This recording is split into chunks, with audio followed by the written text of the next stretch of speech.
한국인의 수준이 이 정도일 줄은 상상도 못했어요. 여느 때처럼 많은 사람들로 붐비고 있는 서울의 한 지하철역에서 수많은 사람들이 각자의 목적지를 향해 발걸음을 재촉하며 일사불란하게 움직이고 있습니다. 스크린 도어가 열렸다 닫히기를 반복하며 사람들의 안전을 책임져주고 있습니다. 수많은 인파 속에서 금발 머리를 한 외국인 여성이 놀란 표정으로 이러한 모습을 한참 동안 바라보고 있는데요. 그녀는 어째서 머나먼 한국까지 와서 이렇게 놀란 표정으로 지하철역에서 서 있었던 것일까요? 지금부터 그녀의 사연을 들어보도록 하겠습니다. 안녕하세요. 저는 프랑스에서 기자로 활동하고 있는 아폴린이라고 해요. 저는 프랑스의 역사, 문화와 관련된 다양한 주제에 대해서 취재를 하고 있어요. 저는 어려서부터 제가 태어난 프랑스의 문화에 대해 너무도 좋아하고 자부심을 가지고 있었어요. 2024년에는 전 세계 스포츠인의 축제인 하계 올림픽이 프랑스 파리에서 개최되었어요. 올림픽 개최를 위해 수많은 노력을 했고 나름 성공적인 개최를 이루어냈다고 생각해요. 이미 우리 프랑스에 대해 모르는 사람은 없겠지만 지난 올림픽을 통해 프랑스라는 나라를 다시 한번 세계에 알리고 우리의 자랑스런 문화를 보여줄 수 있는 좋은 기회가 되었다고 생각해요. 프랑스에는 세계적으로 유명한 문화재들도 매우 많고 역사가 오래되었지만 잘 보존하고 있어요. 프랑스의 상징과도 같은 에펠탑은 지금 제 사연을 듣고 계시는 분들 중에서도 모르는 사람이 없을 정도로 세계적으로 유명하죠. 또한 프랑스에는 유명한 박물관들이 많은데 그 중에서도 세계적으로 가장 유명한 루브르 박물관도 있답니다. 루브르 박물관은 유네스코 세계유산에도 지정되어 있고 모나리자, 밀로의 비너스 등 미술사에서 빼놓을 수 없는 수많은 명작들이 전시되어 있어요. 어렸을 때 부모님을 따라 박물관 견학을 갔을 때 봤던 작품들은 너무나 아름답게 느껴졌고 큰 감명을 받았던 기억이 있어요. 그날 이후로 저는 미술작품과 다양한 문화에 대해 많은 관심을 가지게 되었어요. 저뿐만 아니라 프랑스인들의 대부분은 예술을 사랑해요. 세계 2차 대전 당시 히틀러는 세계의 문화재와 미술품들에 대한 약탈을 일삼았는데 루브르 박물관의 작품들은 훔치지 못했어요. 사실 훔칠 수가 없었죠. 왜냐하면 프랑스가 침공당하기 전 신속하게 미술품들을 나치의 손이 닿지 않은 곳으로 대피시켰고 나치군이 도착했을 때 루브르 박물관은 이미 텅텅 비어 있었죠. 그 덕에 지금의 루브르 박물관에는 수많은 명작들이 존재할 수 있는 것이죠. 세계적으로도 우리 프랑스처럼 역사가 오래되고 다양한 예술품이 보존되어 있는 나라는 없다고 생각해요. 프랑스는 과거와 현재가 잘 어우러져 문화를 보존하면서 기술 발전이 이루어지고 있어요. 그래서 저는 지금 기자가 되어서 우리 프랑스의 자랑스러운 문화를 취재하고 널리 알릴 수 있어서 너무나 좋아요. 그러던 어느 날이었어요. 출근을 하고 기획회의를 하는데 상부에서 특집 기사로 세계의 지하철 문화를 비교해서 소개하는 기사를 써보라고 하시더라고요. 지난 파리 올림픽을 통해 그동안 많은 지적을 받아왔던 공중화장실이나 오래된 지하철 관련해서 많은 정비 사업이 이루어졌으나 이 부분에 대한 불편함이 여전히 있었다는 여론들이 조금 있었어요. 이참에 다른 나라들은 어떤 식으로 유지를 하고 있는지 알아보자는 취지였어요. 지하철은 대중교통의 중추적인 역할을 하고 있고 각 나라의 문화에 맞게 발전되어 왔기에 재미있는 소개가 될 것 같았어요. 팀장님께서는 모든 나라의 지하철을 비교할 수는 없으니 선진국 위주로 진행을 할 계획이라고 하셨어요. 그러면서 프랑스와 비교가 잘 될 수 있을 것 같은 동양의 나라인 일본을 첫 기사로 써보자고 하시더라고요. 저는 팀장님의 생각과 달랐어요. 저는 동양의 나라라는 얘기를 듣자마자 한국이 떠올랐기 때문이에요. 솔직히 일본이 선진국은 맞지만 사실 일본의 위상은 옛날에 비하면 많이 약해졌고 세계적인 트렌드에서도 많이 밀린 느낌이니까요. 일본에 비하면 한국은 늦게 발전이 시작되었지만 엄청난 속도로 선진국 반열에 올라섰고 한류 열풍으로 세계적으로도 많은 유명세를 타고 있으니까요. 시대적인 흐름으로 보면 한국을 취재하는 게 맞다고 생각했어요. 제 친구들 중에도 K-팝을 좋아하고 한국 음식을 좋아하는 친구들도 꽤 있어서 저도 한국에 대한 좋은 이야기를 많이 들었었거든요. 그리고 프랑스에는 세계적으로 유명한 떼제베 고속 열차가 있는데 한국이 KTX를 만들 때 떼제베를 많이 참고했다고 알려져 있어요. KTX를 시작으로 많은 시간이 흘렀고 현재는 독자적인 기술로 SRT라는 새로운 고속철도도 운영 중이라고 하더라고요. 이러한 기술력이라면 지하철 또한 꽤 발전된 수준일 거라는 생각이 들었어요. 한국 지하철의 역사가 그렇게 오래되진 않았지만 오히려 이 부분이 장점이 될 수 있다고 생각해요. 더욱 첨단 기술로 발전할 수 있는 여지가 있기 때문이죠. 프랑스는 유럽에서도 힘있는 나라이고 세계적인 관광지로 알려져 있지만 소매치기가 성행하고 범죄도 많이 발생하는 등 치안에 공백이 많은 편이에요. 프랑스의 지하철은 1900년에 개통되어 120여 년의 엄청난 역사를 지니고 있어요. 오랜 역사만큼이나 발전된 기술력과 시설을 가지고 있지만 그에 비해 노후화된 환경으로 인한 문제도 꽤 많은 편이에요. 특히 프랑스의 수도인 파리는 가장 오래되고 많은 인구들이 이용하는 지하철들이 운영 중에 있어요. 오래된 역사로 인해 많은 자랑거리가 있지만 사실 숨기고 싶은 부끄러운 사실도 있어요. 파리의 지하철이 세계적으로 지저분한 지하철에 선정되기도 했었어요. 지저분한 것뿐만 아니라 범죄에도 많이 노출이 되어 있어 지하철에서의 사건 사고가 끊이지 않고 있어요. 그래서 정부에서 범죄를 예방하려고 많은 돈을 쓰고 있는 실정이에요.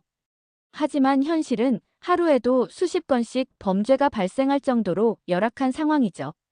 그렇기 때문에 저는 파리처럼 많은 인구가 몰려 있어서 인구 밀집도가 높고 지하철 이용 인구가 아주 많은 대한민국의 수도인 서울의 지하철과 프랑스의 지하철을 비교해 보는 것이 매우 의미가 있을 거라는 생각이 들었어요.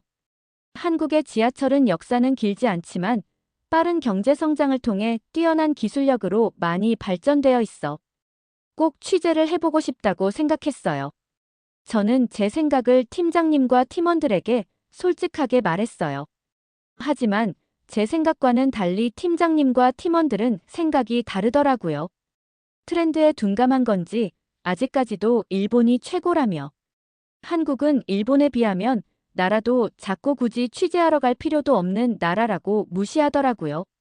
저는 현재는 한국이 일본보다 더욱 빠른 속도로 발전할 정도로 최신의 기술력을 가지고 있고 한류 열풍으로 인기도 많은 상황이라서 한국에 취재하러 가야 한다고 다시 한번 주장했지만 대다수의 사람들이 일본을 선호하는 터라 제 의견에 힘이 안 실리더라고요.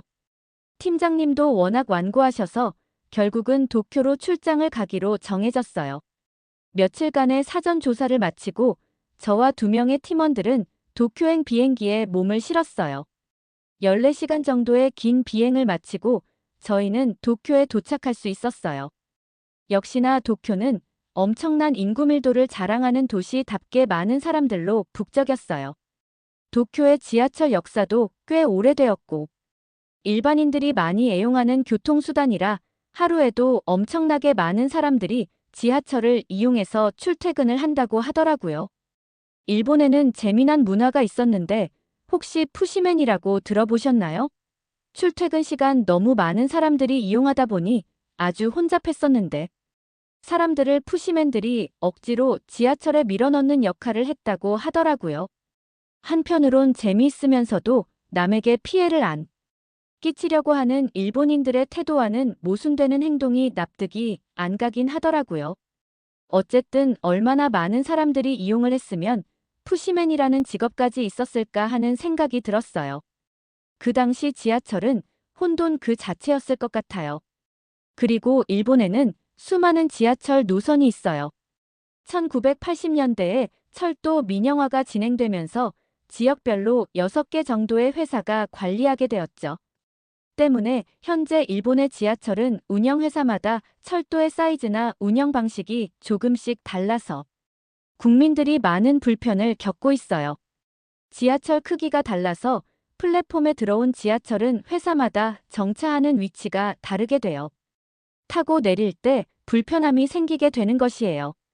그래서 안전을 위한 스크린 도어도 설치하기가 힘든 것이죠. 또한 운영하는 회사가 여러 개다 보니 시스템을 통일화시키기 어렵고 민원 처리에 대한 획일성이 떨어지게 되죠. 철도 민영화로 인한 많은 문제들이 나타나고 있는 것이에요. 그래서 취재를 계속할수록 일본의 이야기를 쓰는 게 맞는지에 대한 의문이 계속 생기더라고요. 첫 특집 기사를 쓰는 것인데 뭔가 스토리가 있는 내용을 써야 될 것 같은데 아무리 생각해도 일본은 내용이 너무 뻔하고 밋밋하게 느껴졌어요. 임팩트가 하나는 있어야 될 것 같은데 너무 아쉬웠어요. 저는 힘들게 머나먼 일본까지 왔는데 재미없는 기사를 쓰는 건 기자로서의 제 자존심이 허락하지 않았어요. 저는 고시마다 팀장님께 전화를 걸었어서 팀장님께 제가 생각했던 걸 가감없이 이야기했어요. 일본의 뻔한 내용을 쓰는 건 아무리 생각해봐도 아닌 것 같고 한류 열풍의 중심이면서 단기간에 발전한 다양한 스토리가 있는 한국을 취재하는 게 맞는 것 같다고 말했어요. 하지만 팀장님은 노발대발하시며 무슨 말 같지도 않은 소리를 하냐며 그딴 소리 할 시간에 취재나 더 하라고 하면서 전화를 끊어버리셨어요. 팀장님의 태도에 저도 모르게 화가 치밀어 오르더라고요. 그래서 팀원들을 모아놓고 강력하게 이야기했어요. 내가 사표를 쓰는 한이 있더라도 한국은 가봐야겠고 내가 다 책임을 질 테니 그냥 따라오라고 말했어요. 직원들은 당황해하며 어쩔 줄 몰라 했지만 제 말에 따를 수밖에 없었죠. 그렇게 저희는 일본에 도착한 지 하루도 되지 않은 채 다시 한국으로 출발을 했어요. 팀원들에게 미안한 마음은 있었지만 제 사명감과 자존심 때문에 어쩔 수 없었어요. 비행기를 타기 전 다시 한번 한국에 대해 조사를 해봤어요. 한국 또한 지하철은 아주 빠르고 정확한 시간 덕에 버스와 함께 사람들에게 사랑받는 교통수단 중 하나더라고요. 전국 대부분의 주요 도시에는 지하철이 개통되어 있고 특히 수도인 서울에는 8호선의 지하철이 있는데 경기도권과 연결되는 것까지 합치면 그 수는 더욱 많고 복잡해요. 또한 최근에는 GTX 개발을 통해 철도 인프라는 점점 더 많아지고 발전되고 있다고 하더라고요. 제가 꽤 놀랐던 부분은 서울의 지하철 노선의 총 길이는 세계에서 8번째로 긴 노선이더라고요.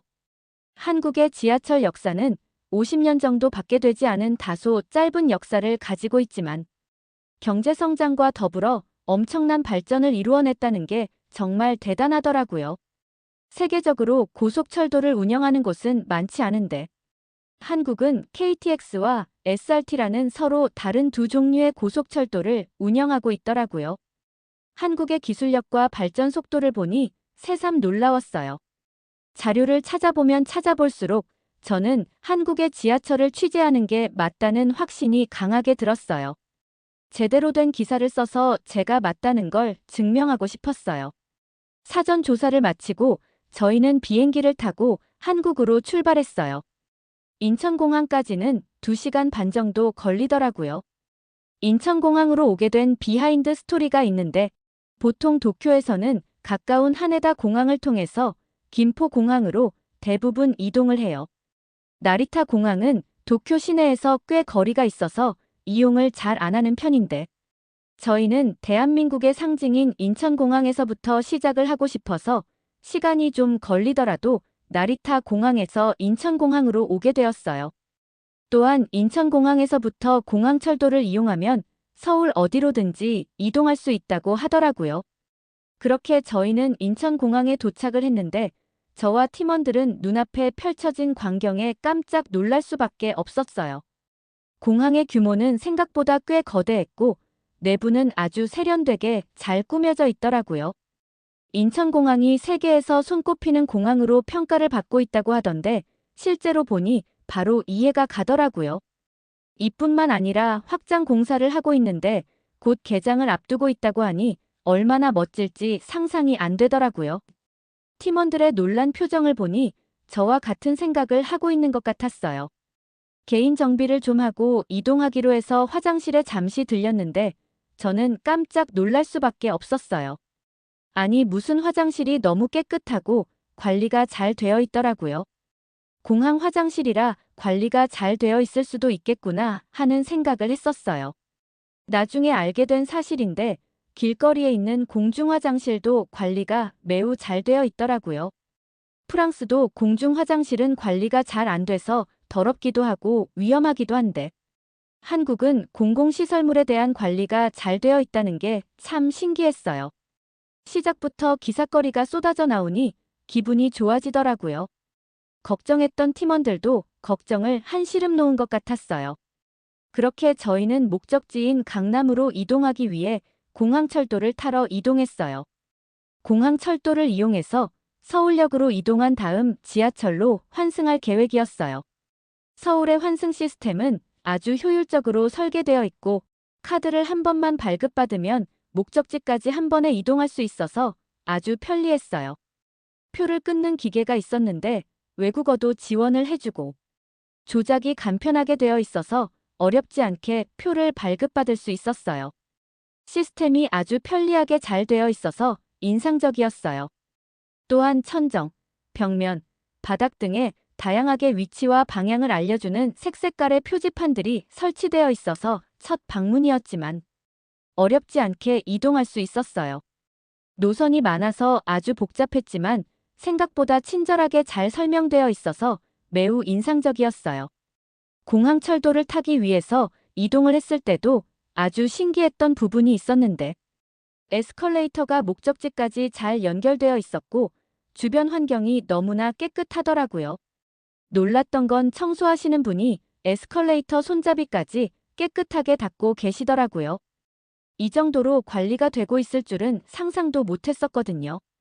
사실 프랑스 지하철도 많은 개선이 이루어져서 대부분 깨끗하고 관리가 잘 되긴 하지만 아직도 관리가 안 돼서 더러운 곳이 꽤 많아요. 쥐들도 많고 오줌을 막 넣어서 지린내가 나는 곳도 많아서 악명 높은 지하철이 꽤 있어요. 차마 남들 앞에서는 얘기하지 못하는 부끄러운 부분이에요. 비용도 많이 들고 해서 쉽게 정비하기가 힘든 것 같더라고요. 한국의 지하철에는 쓰레기도 없이 관리가 잘 되어 있었는데 이건 청소의 영역을 넘어서 한국인의 시민의식이 꽤 높은 게 아닐까 하는 생각이 들었어요. 애초에 쓰레기를 함부로 버리지 않으면 더러워질 일이 없는 거니까요. 또한 저희가 놀랐던 부분은 바로 스크린 도어였어요. 한국은 모든 역에 스크린 도어가 설치되어 있다고 하더라고요. 프랑스도 주요 노선에는 스크린 도어가 설치되어 있지만 아직도 설치가 안 되어 있는 곳이 많아요. 지하철이 개통된 지 100년도 넘다 보니 좁아서 설치하기가 힘들기도 하고 예산 문제도 있어서 설치가 쉽지 않은 실정이에요. 그래서 프랑스의 지하철에서 매년 100여 명 정도의 사고가 발생한다는 분석도 있어요.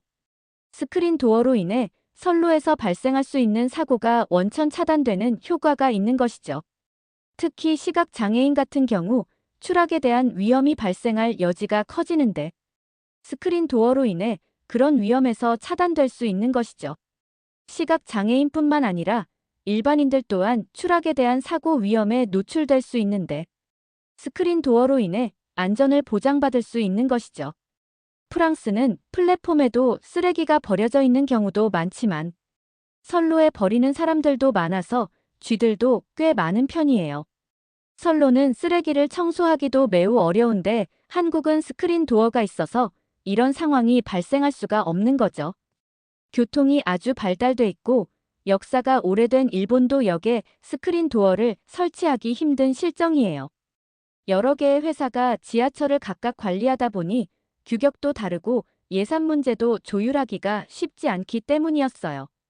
프랑스도 한국처럼 모든 역에 스크린 도어가 설치되는 날이 빨리 왔으면 좋겠네요. 지하철을 타고 가는데 특이한 점을 하나 발견할 수 있었어요. 바로 교통약 좌석과 임산부 배려석이었어요. 교통약 좌석엔 주로 나이 드신 분들이 앉아 있었는데 사람이 붐빌 때에도 비워져 있더라고요. 프랑스뿐만 아니라 서구권 문화에선 볼 수 없는 정말 특이한 문화였어요. 한국은 유교라는 문화를 바탕으로 상대를 배려하고 어른을 공경하는 문화가 자리 잡고 있다는 것을 알게 되었어요. 자신보다 불편한 사람들을 보면 당연하게 도와줘야 되고 남을 존중하고 배려하는 태도가 기본적으로 자리 잡고 있는 거였어요. 이것과 연관된 것 중에 하나가 엘리베이터가 아닐까 합니다. 지하철에도 곳곳에 엘리베이터가 설치되어 있어서 놀랐는데 몸이 불편한 사람들을 위한 엄청난 배려가 아닐까 하는 생각 들었어요. 한국에는 이러한 편의 시설들이 매우 잘 설치되어 있는 것 같아서 매우 인상적이었어요. 서구권 문화에서도 한국의 배려심 많고 어른을 공경하는 부분들은 본받았으면 좋겠다고 생각했어요. 그리고 지하철 내부는 매우 깨끗하고 시설이 잘 되어 있었어요. 곳곳에 설치된 전자 안내판이 다양한 정보를 실시간으로 알려주더라고요. 그리고 외국어로 된 안내 멘트가 흘러나오는데 외국인들에게는 정말 친절한 서비스가 아닐 수 없었어요. 모든 언어가 지원되는 건 아니었지만 기본적인 영어를 할 수 있으면 역 이름은 알아들을 수 있으니 매우 좋은 점이라고 생각했어요. 그리고 통신의 강국답게 지하철 아닌데도 무료 와이파이가 있어서 누구나 편리하게 사용할 수 있다는 게 너무나 놀라웠어요.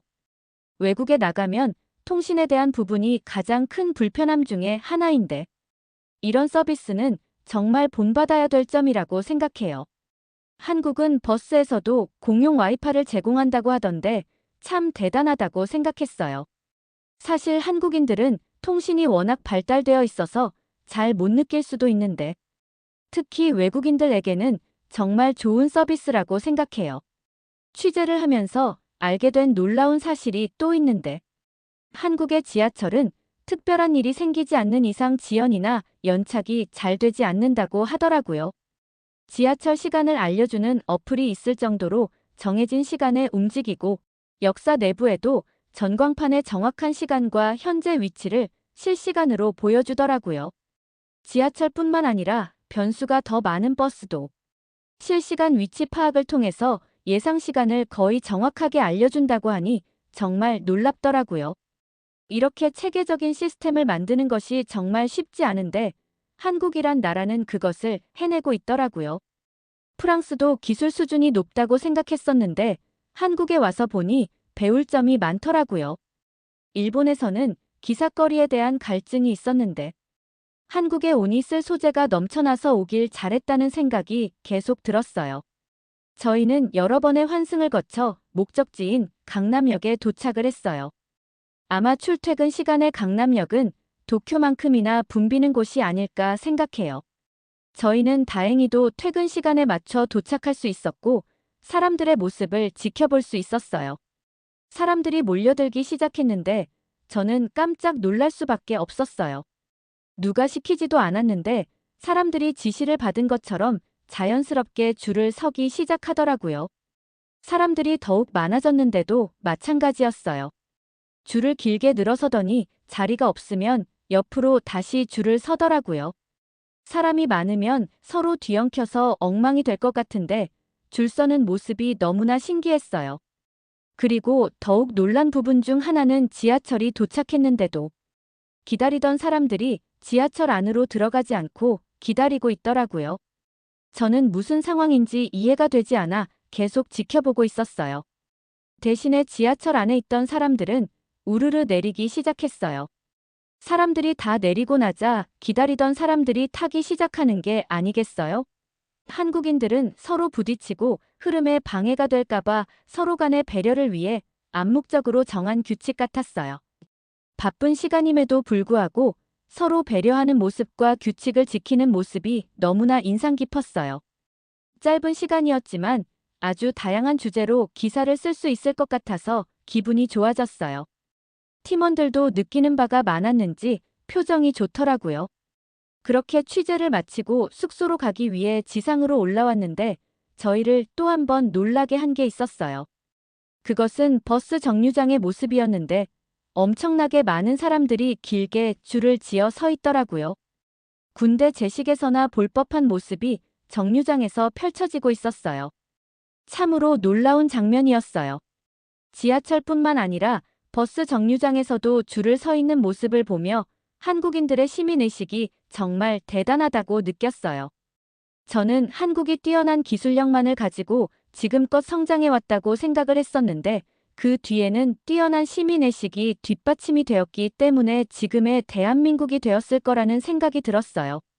기술의 발전도 중요하지만 정작 시민의식이 없다면 반쪽짜리가 아닐까 해요. 한쪽에만 치우치지 않고 균형 있게 발전한 사례가 대한민국이라고 자신 있게 말할 수 있을 것 같아요.